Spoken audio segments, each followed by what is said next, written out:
we are screwed. That is all I have to say. If everything depends on Larry...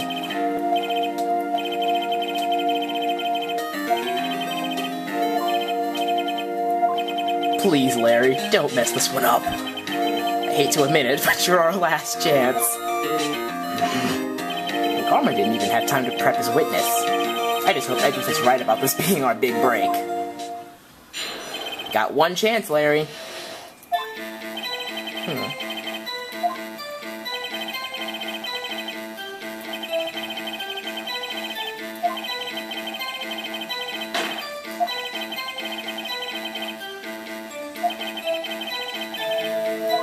Larry.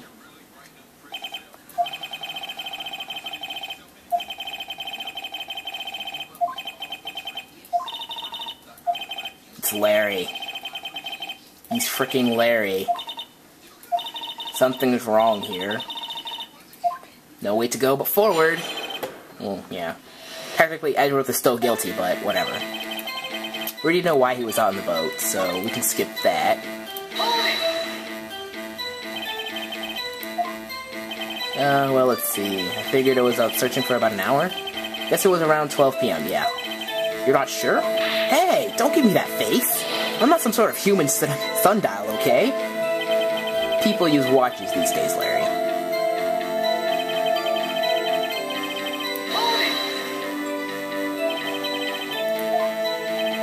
I wasn't too sure about that.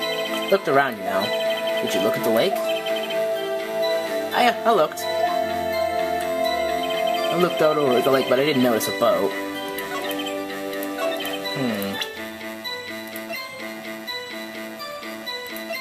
Hold on a second. Nothing important, my bad. That single gunshot. Single gunshot, you say? Wait a second. Second lake photo shows an empty lake. Let's just press him here anyway. I like pressing every statement. What the witness said was searching for is irrelevant. Most likely he was hunting for this Gordy. You know, it wouldn't surprise me one bit if that was the truth. Technically, it partially is the truth, which is scary. This is all irrelevant. Let's get this over with. Young Karma is not happy. He's probably just thinking, what the hell is this? Something wrong, Mr. Wright? There were so many things wrong, I don't know where to begin. Well, okay. First off, what time was it? It was after 11 when I went out on the boat. At that time, everyone had gone home for the night. So I waited until the coast was clear, so to speak. And why were you out on a boat in such a late hour? Okay. You heard a bang.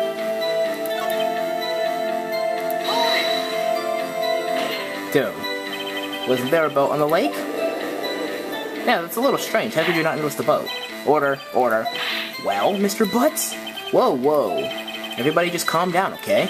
I mean, it was real foggy that night. I'm not sure whether there was a boat out there or not. Okay, no problem. That's just the most important part of this case.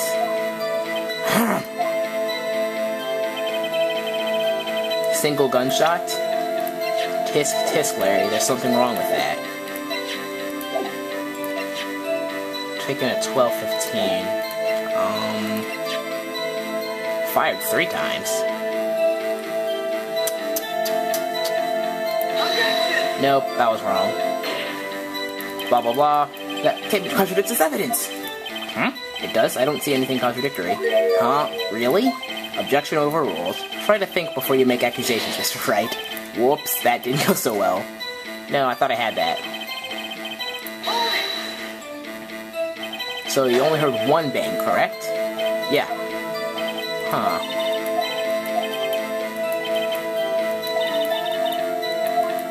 It's okay, Maya. Don't be so hard on yourself.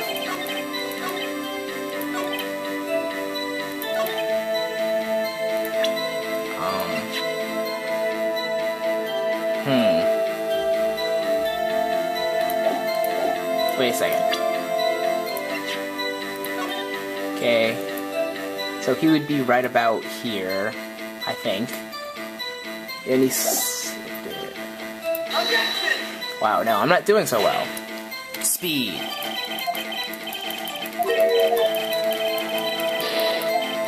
I don't remember the first part of his testimony, but there is a second part to it.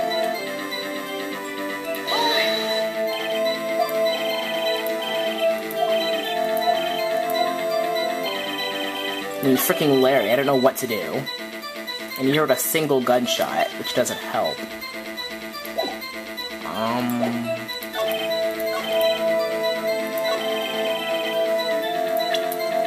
Well, looks like I'm gonna have to do viewing this again, because I don't feel like getting a game over. Yes, I know, save states are cheap, but I don't really care. I mean, I'm only gonna use it in a little bit. I'm not doing this on purpose. I don't remember his testimony as much as I thought I did. Yeah, we got 0 points.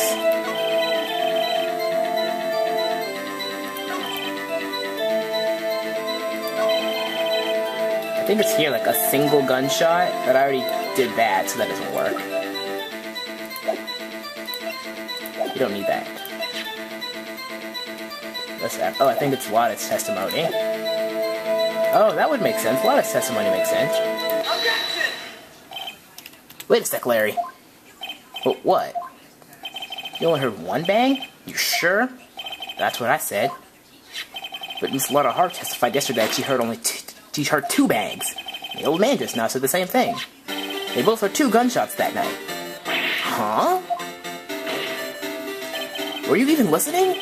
Were you paying attention to all what they said? Yo, Nick, please. Huh? You know, something's doesn't bother me. I'm a witness, see? I'm like a customer here. So you gotta treat me nice and stuff, okay? Mr. Butz, what? You only heard 1 gunshot? Are you sure? Well, to tell you the truth, I'm not sure. Eh? Not sure? How could you not be sure? Yeah, well, I might have missed the other gunshot. I was listening to something else. Something else. My radio, dude. On my headphones. What?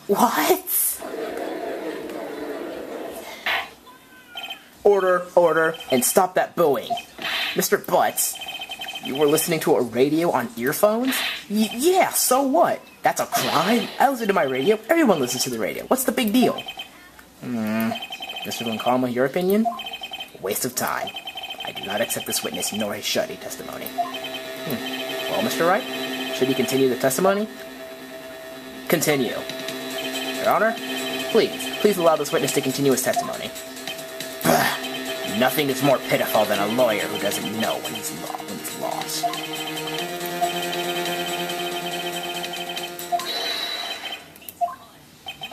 I wouldn't if there were any other way out of this, believe me.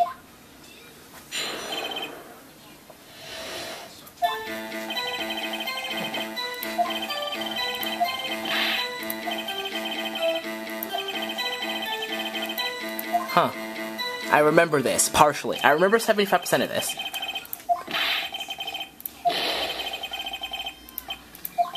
I truly believe Larry has no idea what the problem here is. Judge, can you believe a word this witness says? What he heard is probably nothing more than a drum beat from the radio. True enough, it is difficult to believe this testimony. Wait, Your Honor.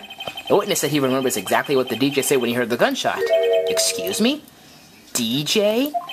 An announcer, the guy who says things on the radio. Anyway, what if this means when he heard the sound no music was playing? The DJ only talks between songs, so he could have heard the gunshot from the lake. I'd like to cross-examine the witness, Your Honor.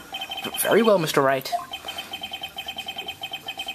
I can't believe I'm continuing the charade.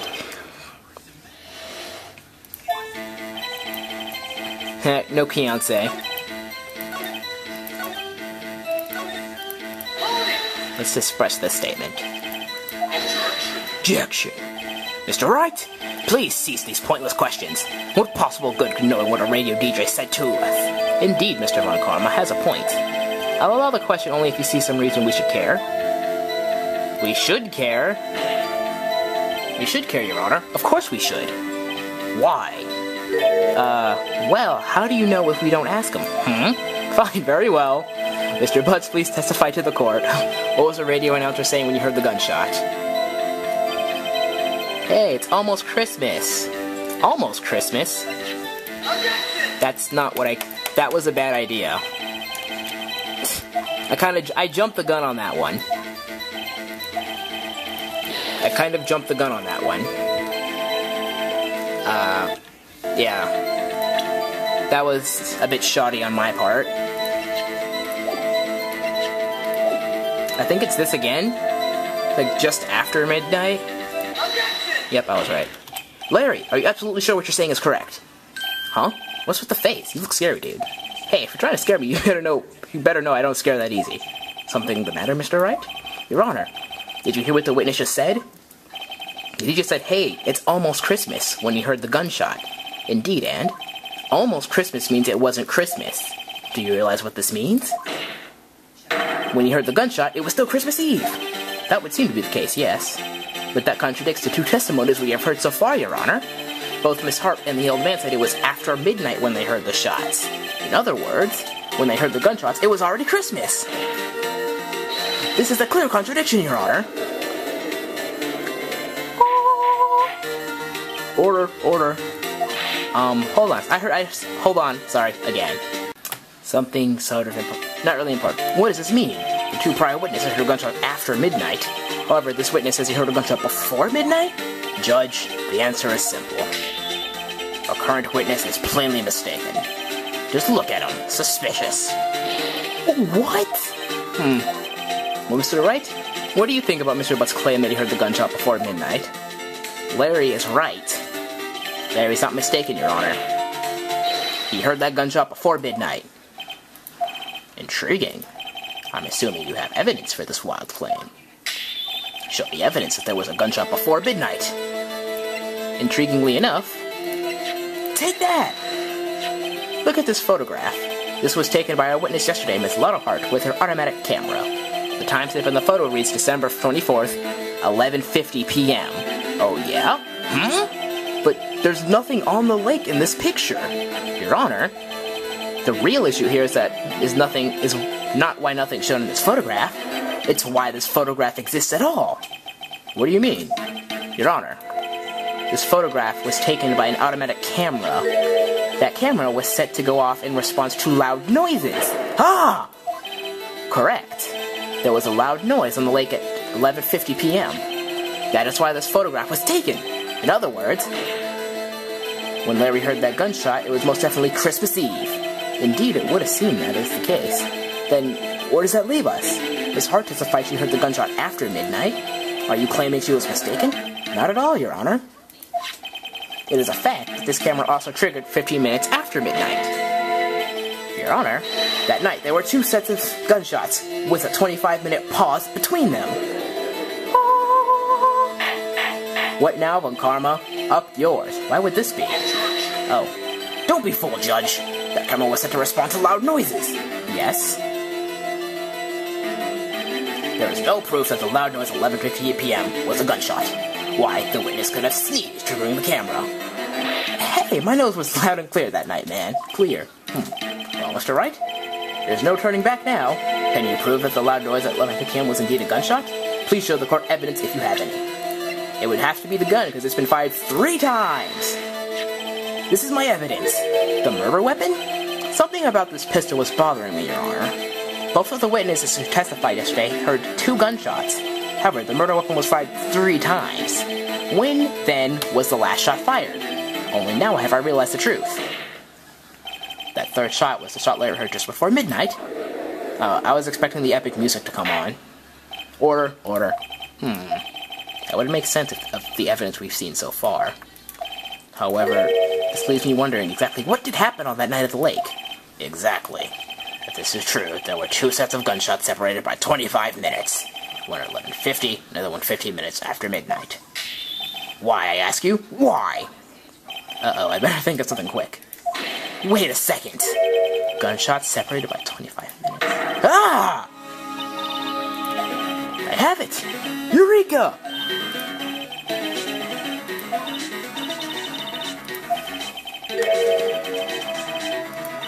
What do you mean?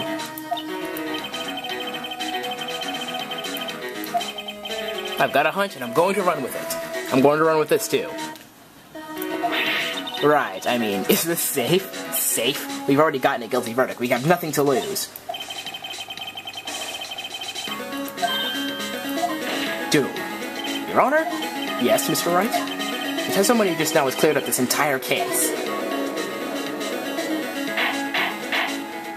What do you mean, Mr. Wright? So, you finally realize the truth. There can only be no other murderer here than Miles Edgeworth himself. Wrong one, Karma. A man was shot that night, but it wasn't Edgeworth who did the shooting. Listen, rookie. Take a deep breath and consider the facts. At the time of the murder, one boat was on that lake. This was shown by the witness's photograph. The defendant, Edgeworth, and the victim, Robert Hammond, were on that boat.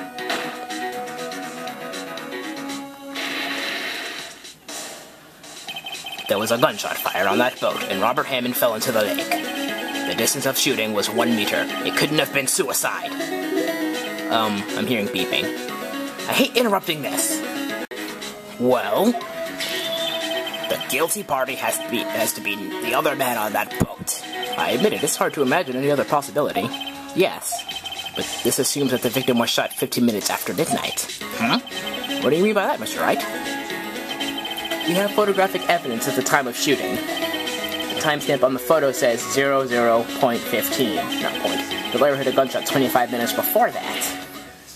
Robert Hammond was killed then, 25 minutes before the shot on the lake. Mr. Wright, are you quite mad? Explain who this is sitting on the boat. This is... Edgeworth and the murderer. Of course, it was Edgeworth and the murderer. After the murderer killed Robert Hammond at 11:50, he assumed the guise of Mr. Hammond and met with Edgeworth. Things are starting to make sense now. What? Are you serious? Yes, Edgeworth won't tell us why he went to the lake that night. However, I have a hunch. That night, Robert Hammond called Edgeworth to the lake. Now, Edgeworth didn't know Robert Hammond's face that well. That's why he didn't suspect anything when the murderer took Robert Hammond's place. I'm not sure what to make of all this. Ludicrous! Mr. Wright, tell us the name of the murderer then. The murderer's name? Right. It's... I don't know. Actually, I don't know the murderer's name. You don't know? Bah! Again, you waste my time. I don't know because he never told us. The murderer is the caretaker of the boat shop, that old man. At 11:50, he was the one who killed Robert Hammond. The caretaker of the boat shop? But where did he do this? There weren't any boats on the lake then. Why would he have to go all the way out on this lake just to shoot someone? May I suggest that's the real scene of the crime was not in a boat? In a boat. Well then, where did the murder take place? Show the judge where the murder really took place. It took place, obviously, in his boat shop. Obviously, it was here. Just want to make sure. Here, of course, the boat shop where he lives. That way he can meet with the victim without anyone seeing it.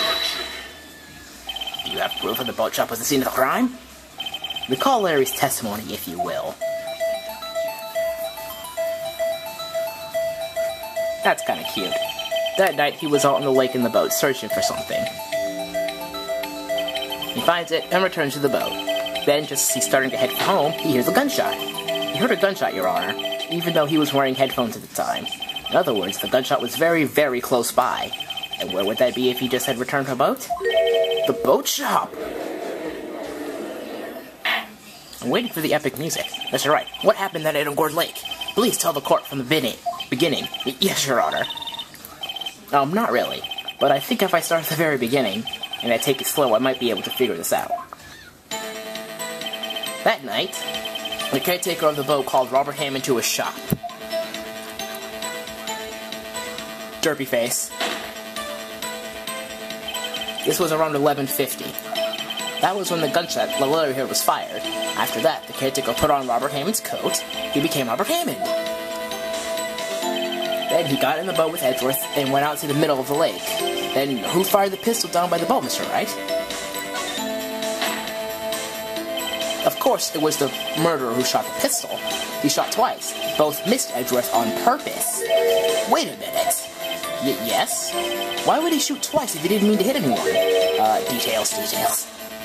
Know this, Mr. Wright. The moment you run out of explanations is the moment you lose. Tell us why the murderer had to fire twice. To create a witness. To create a witness? The murderer lifts his pistol and fires one shot. That ensures that anyone who heard the shot would look at the lake. Indeed, Miss Hart did exactly that after hearing the first gunshot. Next, the murderer waits a bit and he fires again. Then, the murderer jumps from the boat himself, leaving the pistol in the boat behind him. I see. To someone looking from the edge of the lake, it would appear that one of the men in the boat had shot the other. The murderer didn't know about the automatic camera, of course.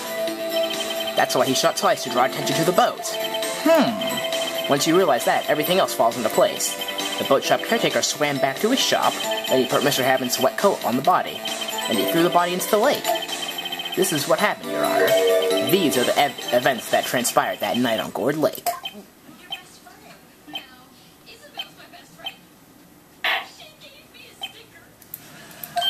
Bailiff, bring out the witness from before. The boat shop caretaker, quickly. Oh, yeah.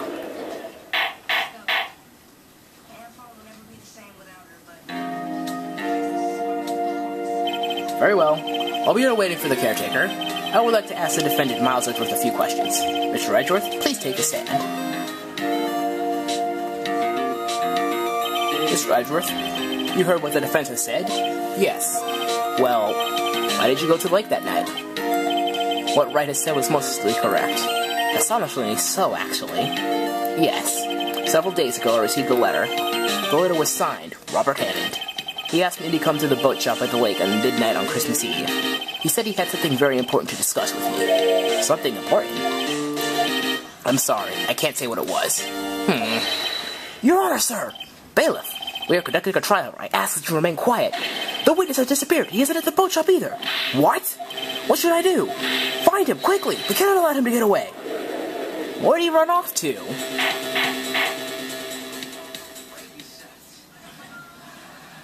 Mr. Von Karma, your witness has disappeared. A search warrant has already been issued.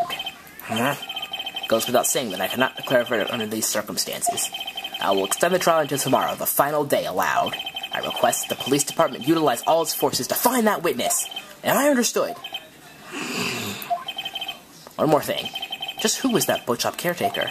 I think his identity has become very important to this trial. I want him, and I want to know who he is. Very well. Court is adjourned.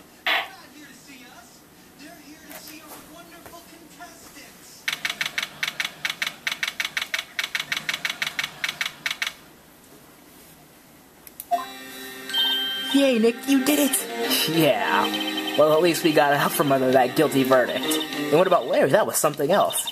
Even if Uncommon didn't know what to do with his testimony. Larry really helped us out. Sure, once I sifted through his unique testimony. Still, he did save us. I just wish our cases weren't so down to the wire all the time. Hey, Edgeworth.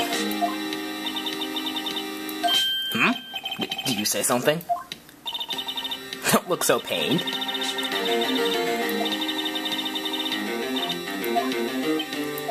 I'm sorry, but I fear it's not over for me yet. What are you talking about? Right. There is something that's been troubling me for a long time now.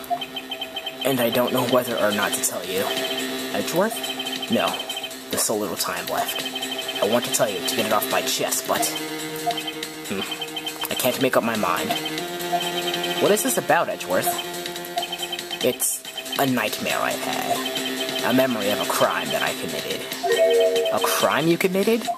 A memory of a murder.